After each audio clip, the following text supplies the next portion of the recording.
USA ने before this whole thing started, USA ने एक बहुत ही एग्रेसिव पॉस्चर लिया, बहुत ज्यादा बयान दिए गए, यूएन के अंदर बहुत ज्यादा लड़ाइयां लड़ी गई, बहुत एग्रेसिव वर्ड्स एक्सचेंज हुए कि हम ये कर देंगे, हम वो कर देंगे। यूएस ने अपने 1000 सोल्जर्स भी भेजे नेटो को बोल्स्टर करने के लिए, but this was before it initiated, ठीक है, right before the war started US ने अपने 1000 सोल्जर्स भेजे to help NATO, but NATO तो इंटरवीन की ही नहीं। तो हमने जो ही वॉर स्टार्ट हुई, हमने देखा कि प्यूटन ने एक बात बोली कि if anyone ever tries to interfere in this war, और इफ नेटो या कोई भी मुल्क इसमें आता है तो it would lead to a world war, जिसकी वजह से नेटो जो है इसमें पार्ट नहीं ले पाई। बट यूएसए ने यूएन के अंदर बिफोर द वॉर स्टार्टेड बहुत एग्रेसिवली इसकी बात की, आफ्टर द वॉर स्टार्टेड भी सैंक्शंस आप देखेंगे अप्लाई कर दी हैं यूएस ने, ऑयल इंपोर्ट्स बंद कर दी हैं, रशियंस के जो हैं वो अकाउंट्स फ्रीज हो गए हैं, बहुत सारे ओलिगार्क्स आपने देखे कि ब्रिटेन के अंदर जो रशियन ओलिगार्क्स हैं उनके भी अकाउंट्स फ्रीज हो गए, जो tourist Russians all over the world फंसे हुए हैं उनके भी अकाउंट्स हो गए, सैंक्शंस लग गए हैं। So that is happening, but direct military intervention USA की तरफ से नहीं देखी गई। Then is role of Germany. Role of Germany is very interesting. So role of Germany is very interesting because Germany जो है वो स्पेयर हेड कर रहा होता है यूरोपियन यूनियन को। तो जिस तरह नेटो में, IMF में यूएसए ऑल इन ऑल है, उस तरह यूरोपियन यूनियन में Germany is all in all. But यहाँ क्या हुआ कि जर्मनी ने एक बहुत ही सॉफ्ट पॉस्चर लिया, and that was the surprising part. Germany ने क्यों सॉफ्ट पॉस्चर लिया, ये मैं आपको डिस्कस करना चाहूंगी। नॉर्थ स्ट्रीम 2 जो है वो एक गैस पाइपलाइन है जो रशिया से जा रही है यूक्रेन, सॉरी रशिया से जा रही है जर्मनी, ठीक है, थ्रू द सी। इसके बीच में यूक्रेन नहीं आ रहा, राइट। तो ये जो है गैस पाइपलाइन, इसके ऊपर बहुत एक तो जर्मनी की बहुत हेवी रिलायंस है, ठीक है।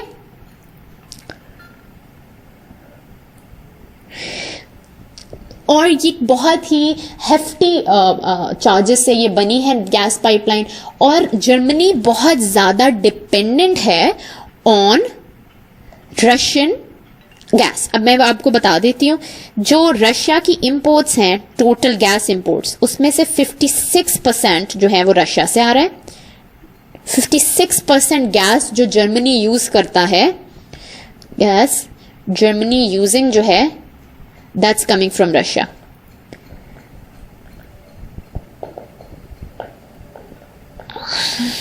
एंड 40% क्रूड ऑयल जो जर्मनी यूज करता है वो आ रही है वो से। तो ये जो आप रिलायंस देखेंगे, 40% क्रूड ऑयल, 40% क्रूड ऑयल जो यूज कर रहा है जर्मनी, वो आ रहा है रशिया से। जो हैवी रिलायंस है जर्मनी की रशिया के ऊपर, उसने भी जर्मनी का एक सॉफ्ट पॉस्चर रखा है towards Russia. Even before the war escalated, Germany आप देखेंगे तो जर्मनी ने वाज़ेह तौर पे कोई पॉलिसी नहीं की, ना ही कोई बहुत एग्रेसिव स्टांस लिया, बल्कि जर्मनी ने ये भी बोला कि हम मिलिट्री इक्विपमेंट नहीं प्रोवाइड करेंगे यूक्रेन को, बट हम मेडिकल हेल्प करेंगे और हम हेलमेट्स भेजेंगे, which was made fun of quite a lot. तो जर्मनी की ये जो डिपेंडेंस थी रशिया में, इसने एक सॉफ्ट पॉस्चर रखा जर्मनी का टुवर्ड्स रशिया। और अब हम वैसे भी एक जनरल भी देख रहे हैं शिफ्ट, जो मैंने आपसे पहले भी डिस्कस किया था एक और लेक्चर में, न्यू वर्ल्ड ऑर्डर में, कि जियो इकोनॉमिक्स को प्रेफर किया जा रहा है ओवर जियो स्ट्रैटेजी। तो if this would have happened 60 years पहले, तो जियो स्ट्रैटेजी को किया जा रहा था, बट अब हर कंट्री अपनी इकोनॉमिक इंडिपेंडेंस, इकोनॉमिक स्ट्रेंथ की तरफ फोकस रख रहा है। और जर्मनी में ने भी अपनी गैस रिलायंस को देखते हुए अपनी इकोनॉमिक्स को मेक श्योर किया है कि स्ट्रेंथन किया जाए। अच्छा, अब हम जब टर्की का रोल देखते हैं तो टर्की जो है played a very positive role in a way कि टर्की ने एक न्यूट्रल स्टांस लिया, बल्कि टर्की ने from the beginning both Ukraine और रशिया दोनों को यही कहा है कि we should sit together and we should talk, और कॉन्फ्लिक्ट रेजोल्यूशन की तरफ आ रहा है। तो टर्की का जो मॉडल था, टर्की की जो फॉरेन पॉलिसी थी इस पूरे कॉन्फ्लिक्ट के अंदर, दैट वाज वेरी एडमिरेबल, क्योंकि उन्होंने एक बहुत न्यूट्रल पॉस्चर रखा और उन्होंने रशिया और यूक्रेन दोनों को एक टेबल पे बैठ के एज ए निगोशिएटर का रोल उन्होंने अदा करने को कहा। Belarus, like I already discussed, it said that it is siding with Russia vehemently, openly, और उसने टाइम एंड अगेन बेलारूस ने कहा है कि we are with Russia and we will be helping Russia in this regard. United Nations, not just in this conflict, United Nations का हमने role वैसे ही देखा है कि it is no longer playing any decisive role in any conflict. ये conflict नहीं, United Nations में बहस होती है, यूनाइटेड नेशंस में जाया जाता है, पर यूनाइटेड नेशंस में कुछ खातिर ख्वाह रिजल्ट्स नहीं आते, and same was seen in this case इस बार। अब हम बात करते हैं पाकिस्तान की। पाकिस्तान पे जो हम डिस्कस करते हैं तो सबसे पहले हम पॉलिटिकल इम्पैक्ट्स डिस्कस कर लेते हैं। पॉलिटिकल इम्पैक्ट जब हम देखेंगे तो सबसे पहले तो हम देखेंगे कि पाकिस्तान ने क्या पोस्चर लिया पॉलिटिकली। पाकिस्तान ने जब यूएन के अंदर अभी वोट हुआ था तो पाकिस्तान ने एब्सटेन किया from voting. Abstaining from voting means कि it neither sided with Russia nor with Ukraine, which was a balanced foreign policy, and ideally looking at it, I think it is nice. But what US wanted was कि Pakistan Russia के against vote करे, openly vote करे, but Pakistan did not do that. अब why did Pakistan not do that? Because Pakistan का तो आप history देखें, Pakistan has always sided with US, और पाकिस्तान ने हमेशा यूएस को सपोर्ट किया। पर अब पाकिस्तान के अंदर भी आप देखें तो एक बहुत बड़ा शिफ्ट आया है, और वो शिफ्ट क्या है? Like I discussed in the previous slide, Jio economics को प्रमोट किया जा रहा है और डीहाइफनेटेड फॉरेन पॉलिसी को प्रमोट किया जा रहा है। ठीक है, ये वर्ड्स जो हैं ये आपके क्वेश्चंस को स्ट्रांग बनाते हैं। डिहाइफनेटेड फॉरेन पॉलिसी मींस कि एक कंट्री के साथ अलाइन ना करना, एक एक्सिस के साथ अलाइन ना करना, बल्कि अपनी फॉरेन पॉलिसी को ओपन रखना towards all country, sides pick ना करना। तो पाकिस्तान ने देखा कि एक तो उसने जियो इकोनॉमिक्स को इंपॉर्टेंस देनी शुरू की। अभी आपकी जो नेशनल सिक्योरिटी पॉलिसी भी आई है, ठीक है, नेशनल सिक्योरिटी पॉलिसी, ये थोड़ा सा 1 पेज में पढ़ लें, इट्स इंपॉर्टेंट, इसको आप कोट करें। नेशनल सिक्योरिटी पॉलिसी में भी एग्जैक्ट यही लिखा गया कि जियो इकोनॉमिक्स को प्रायोरिटाइज किया जाएगा, हम भी अपनी इकोनॉमिक स्ट्रेंथ की तरफ फोकस रखेंगे।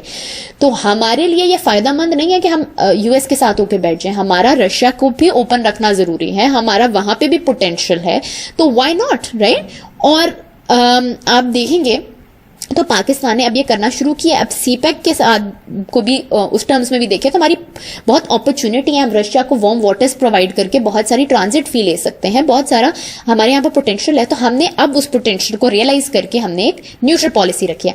व्हाट हैपेंड टुडे वाज कि इन अ बैलेंसिंग एक्ट, क्योंकि पहले एब्सटेन कर चुका था from voting Pakistan in UN, तो इन अ बैलेंसिंग एक्ट पाकिस्तान ने मेडिकल एड जो है वो प्रोवाइड की है आज यूक्रेन को, तो वो थोड़ा सा है। बट पॉलिटिकल इंपैक्ट्स में अगर हम देखें तो पाकिस्तान ने एक मेजरली न्यूट्रल पोस्चर रखा है। अब हम देखते हैं इकोनॉमिक इंपैक्ट्स, और economic impacts are quite unfortunate, specially if you earning yourself. तो मुझे तो बहुत पता चलता है, बिकॉज नेचुरली रशिया जो है वो एक ऑयल एक्सपोर्टिंग कंट्री है, तो जब उसके ऊपर सैंक्शंस लगेंगी, ऑयल यहाँ आना कम होगा, तो ऑलरेडी ऑयल जो है वो पर बैरल $100 से ऊपर जा रहा है, तो ऑयल की प्राइसेस बहुत ज्यादा बढ़ेंगी। जब ऑयल की प्राइसेस बढ़ेंगी तो पाकिस्तान का जो इंपोर्ट बिल है, ठीक है, ऑयल की प्राइसेस बढ़ेंगी। क्यों? क्योंकि ऑयल की सप्लाई कम होगी। अच्छा रुकें, economic concepts I know can be a little tricky. Russia जो है वो अपना ऑयल भेजता है ऑल अराउंड द वर्ल्ड। अब डिमांड सप्लाई का कॉन्सेप्ट तो यही आपको पता होगा कि अगर कोई सी चीज की सप्लाई मार्केट में कम हो जाती है और तो उसकी डिमांड ज्यादा होती है तो उसकी प्राइस बढ़ जाती है। तो नेचुरली जब ऑयल कम होगा रशिया से आना और ओवरऑल मार्केट में ऑयल कम हो जाएगा और डिमांड बढ़ेगी तो प्राइस बढ़ जाएगी। जब प्राइस बढ़ेगी तो इंटरनेशनल प्राइसेस बढ़ेंगी, पाकिस्तान में भी ऑयल की प्राइस बढ़ेगी।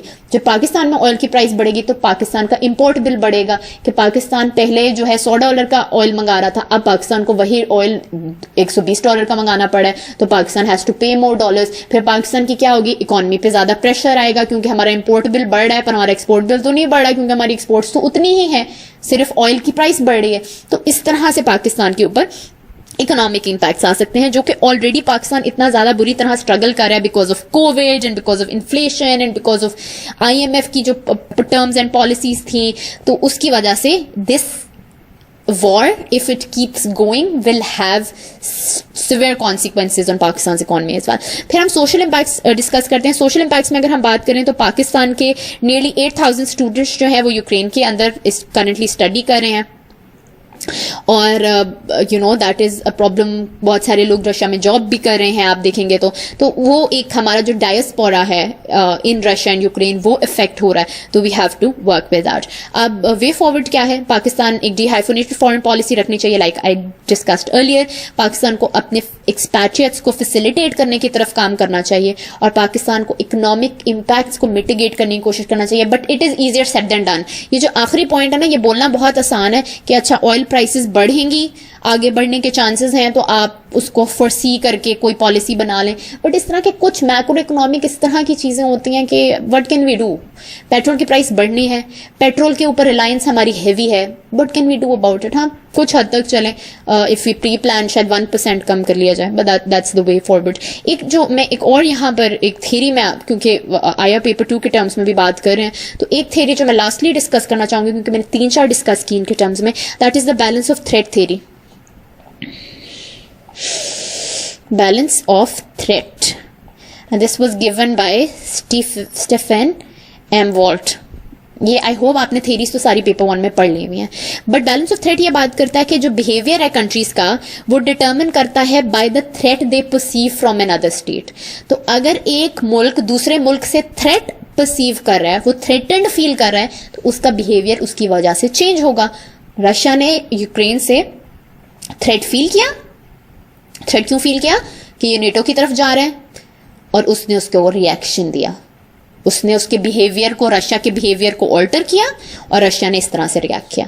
तो ये थ्योरी भी यहां पर आईआर पेपर 2 में आप अप्लाई करें, और जिस तरह मैंने how to attempt a paper in IR 2 discuss किया है वो जरूर देखें। मैंने उसमें भी बताया था कि अगर कोई भी क्वेश्चन है, इंट्रोडक्शन लिखिए, थोड़ा सा बेसिक पूरी सिचुएशन समझाइए, और उसके बाद हेडिंग्स जो होंगी वो स्टेटमेंट्स नहीं होंगी, हेडिंग्स जो हैं वो थेरीज होंगी, theories connecting with the scenario. तो अगर आपने इसमें हेडिंग्स बनानी है तो इंट्रोडक्शन और हिस्टोरिकल पर्सपेक्टिव के बाद आप लिखेंगे balance of threat posed by Ukraine to Russia. तो इससे एग्जामिनर को हेडिंग से ही पता चल जाएगा कि आपने सिर्फ इशू डिस्कस नहीं किया, उस इशू को रिलेट किया है थेरीज के साथ। इस तरह इंडिविजिबल सिक्योरिटी आपकी हेडिंग के अंदर वर्ड यूज होगा, ताकि उसको हेडिंग से ही पता चल जाए कि आपने आईआर का कॉन्सेप्ट डिस्कस किया। अगर आप कंस्ट्रक्टिविज्म डिस्कस करेंगे तो आप उसको हेडिंग में डाल देंगे कि constructivism playing a big part in Ukraine Russia, the theory of constructivism playing a big part in Ukraine Russia's behaviour. तो उसको हेडिंग से पता चल जाएगा कि आपने कंस्ट्रक्टिविज्म थ्योरी को अप्लाई